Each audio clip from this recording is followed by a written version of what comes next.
In the quiet, pine-scented town of Maple Hollow, 28-year-old Daniel Whitmore was a local celebrity, beloved philanthropist, youth mentor, and the golden boy of small-town success. He had returned home after college to transform his inheritance into a thriving nonprofit. With his sharp mind and compassionate heart, he built shelters, funded scholarships, and turned dusty buildings into community spaces. But on the morning of October 14th, Daniel vanished. His assistant found his office eerily untouched, phone buzzing, coffee still warm, jacket draped over the chair. His car sat in the lot. No note. No sign of forced entry. No Daniel. To the town, it was unthinkable. To the police, it was a mystery. Detective Sarah Molina, a methodical and sharp-minded investigator with years in homicide, was called in. While the initial theory was a random act of violence, Molina had doubts. Daniel was careful, always checking in, always visible. His social calendar was a matter of public record. She began interviewing close contacts, co-workers, volunteers, his assistant Emily Tran, and his longtime boyfriend, Lucas Graves, a popular high school teacher. Surveillance footage yielded nothing. No ransom demand surfaced. Then came the first break. A hunter discovered a torn Navy windbreaker, Daniel's, snagged on a tree branch deep in the eastern woods.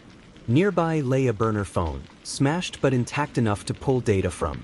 The phone had exchanged a series of intense messages with Daniel's number. "You said we'd run away together. I gave up everything for you. If people knew the truth." The case was no longer about a random crime. It was personal.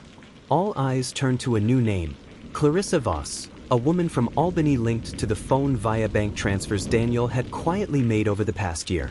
Detective Molina tracked her down. Clarissa confessed she had been involved in a year-long secret relationship with Daniel.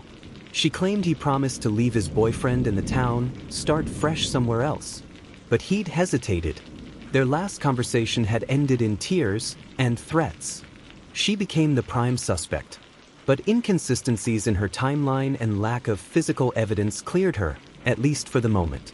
Attention returned to Lucas Graves, who had been cooperative but reserved, grieving publicly. He claimed he had no knowledge of the affair, but a recent cut on his hand raised suspicion. Forensics later confirmed that Lucas's blood was on the windbreaker.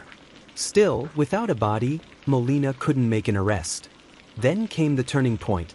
On November 5th, nearly 3 weeks after Daniel's disappearance, Lucas arrived at the police station just before midnight. Pale and trembling, he handed over a handwritten letter and asked for Detective Molina. In the letter, Lucas confessed. Daniel had told him about the affair the night before he vanished, during a heated argument at their secluded lakeside cabin. Emotions boiled over. Lucas struck Daniel, just once. Daniel hit his head on the stone hearth. "He wasn't dead," Lucas wrote, "just unconscious. But I panicked." Lucas claimed he tried to revive Daniel, but fear overtook him. Instead of calling for help, he dragged Daniel's body into the woods and left him there, thinking someone else might find him. A search of the indicated area confirmed the story. Daniel's body was recovered near the lake, covered with brush. Lucas was arrested and charged with second-degree murder. The community of Maple Hollow was shattered. Their golden boy wasn't a saint. He had secrets. But in the end, his death wasn't caused by enemies, strangers, or criminals. It came from someone who claimed to love him. Clarissa Voss faded from the headlines, returning to Albany under a cloud of infamy. Lucas accepted a plea deal and received 18 years in prison. Daniel's foundation was restructured and renamed the Whitmore Legacy Fund, led by the board he helped create.